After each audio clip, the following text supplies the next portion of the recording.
असदुद्दीन ओवैसी के काफिले पर फायरिंग करने वाले दोनों आरोपियों को पुलिस ने गिरफ्तार कर लिया है, यह बताया गया है। और बता दें कि न्यूज़ 24 से खास बातचीत करते हुए ओवैसी ने यह कहा कि 3-4 राउंड फायरिंग की गई। योगी सरकार को अब इसकी निष्पक्ष जांच करनी चाहिए और इसी को लेकर के उन्होंने और क्या जानकारी दी है, जरा उनसे सुनिए। असदुद्दीन ओवैसी के काफिले पर हमला करने वाले 2 लोगों की गिरफ्तारी हुई है। यूपी पुलिस के अधिकारियों के मुताबिक वो हिंदू विरोधी बयानों से आहत थे और उन पर हमला किया गया। हमारे साथ असदुद्दीन ओवैसी है। सर, ये तर्क जो है यूपी पुलिस का कि वो आपके हिंदू विरोधी बयानों से कौन सा बयान है? कौन सा बयान है जो आपने नहीं कौन सा बयान है? कौन सा बयान है हमारा, बताओ। बाबरी मस्जिद के बारे में क्या बाबरी मस्जिद है? बाबरी मस्जिद सुप्रीम कोर्ट का जजमेंट है। और क्या है? कौन सा जजमेंट है? कौन से उसमें धर्म के खिलाफ ने बात की है? और ये कौन होते जान गोली चलाने वाले? वो तय करेंगे और गोली चलाएंगे।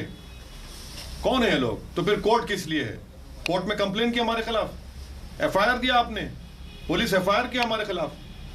कौन सा केस चल रहा है हमारे पे, बताइए। उत्तर प्रदेश में झूठ पे झूठ बोलते हैं, इस तरह की बातें करके जस्टिफाई कर रहे हैं उनकी इस हरकत को। ये 2 लोग नहीं है, इनके पीछे बड़े दिमाग हैं। और अगर मोदी सरकार और उत्तर प्रदेश योगी सरकार इनको बचाने की कोशिश करेगी तो देश के हित में नहीं है। ये याद रखिए, कैंसर जब फैल जाएगा देश में तो रूल बाय गन चलेगा, रूल ऑफ लॉ कमजोर पड़ जाएगा, एनआरकी बढ़ते जाएगी। कौन है ये लोग तय करने वाले? आपको लगता है कि इतने कम समय में आप पर हमला हुआ और हमले की कुछ ही देर के बाद इतनी जल्दी उत्तर प्रदेश पुलिस उनके बयान के आधार पर निष्कर्ष पे पहुंच गई? अरे वो मिलते ही नहीं थे ना। अगर माजिद हुसैन की गाड़ी से उनको टक्कर नहीं दी जाती, वो जो टक्कर दी गई तो उसमें एक जख्मी हुआ, उसके बाद दूसरे ने फायरिंग करना शुरू कर दी। क्या मोदी सरकार, क्या उत्तर प्रदेश की सरकार इसकी इंडिपेंडेंट जांच करवाएगी? ये 2 लोग नहीं है, ये पूरा हमको फॉलो कर रहे थे, बकवास कह रहे हैं। आपको लगता है कि आपके घर पर जो हमला हुआ उसमें भी जो लोग शामिल हैं, कहीं ना कहीं सबके तार जुड़े हुए हैं जो आपके खिलाफ वक्त बेवक्त साजिश रचते हैं? ये सरकार का काम है कि इन तमाम चेहरों को बेनकाब करें। ये इनकी जिम्मेदारी है कि देश में एनआरकी फैलाने वालों के खिलाफ जो गोली चलाते हैं, एक 4 मरतबा के एमपी को, 2 मरतबा के विधायक को, और वो भी इलेक्शन कैंपेन में, ये बताता है कि उत्तर प्रदेश में और देश में क्या हो रहा है। जब प्रयागराज इलाहाबाद में धर्म संसद में हमको गालियां दी गई, धमकियां दी गई, तो सरकार सो रही थी। नोटिस क्यों नहीं लिया उनका? जब गाजियाबाद में एक सेना के जिम्मेदार ने कहा कि इसकी गर्दन काट दो, सरकार सो रही थी।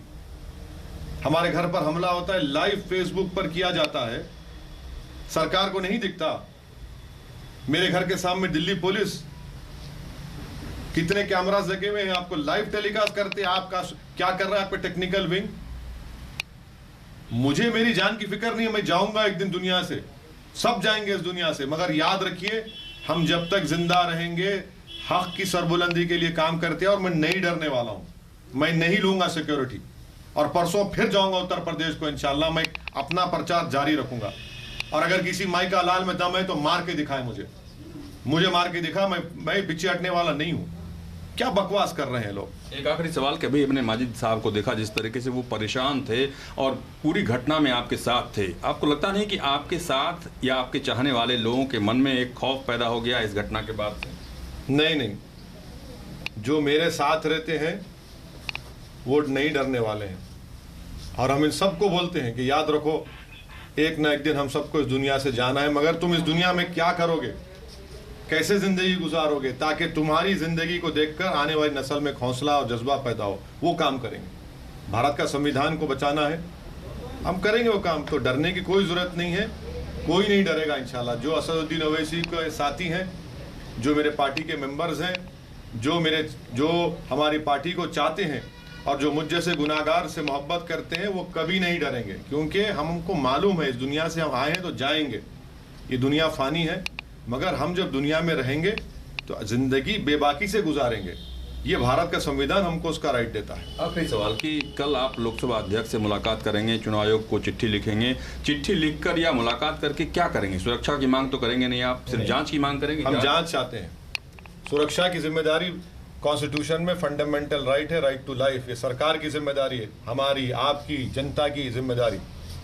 आप सत्ता में हैं तो सबकी जान की हिफाजत करिए, और जान की हिफाजत उस वक्त होगी जब आप इंडिपेंडेंट इन्वेस्टिगेशन करेंगे और जो असली चेहरे हैं जो जहर घोल रहे हैं उनको आप पकड़ेंगे, उनको जेल में डालेंगे, उनको सजा दिलाएंगे। अगर आप इस तरह की बकवास करेंगे तो इसका मतलब ये है कि आप कुछ और सोच रहे हैं। फिर आप धन्यवाद हमसे बातचीत करने के। कैमरा पर्सन अजय के साथ अरुण कुमार, दिल्ली न्यूज़ 24। नमस्कार, मैं हूं मानक गुप्ता। अगर आपको हमारा ये वीडियो पसंद आया हो तो इसे लाइक और शेयर जरूर करें, और हाँ, हमें सब्सक्राइब और फॉलो करना ना भूलें ताकि आप देश और दुनिया की कोई खबर मिस ना करें। तो जुड़े रहिए हमारे साथ और देखते रहिए न्यूज़ 24।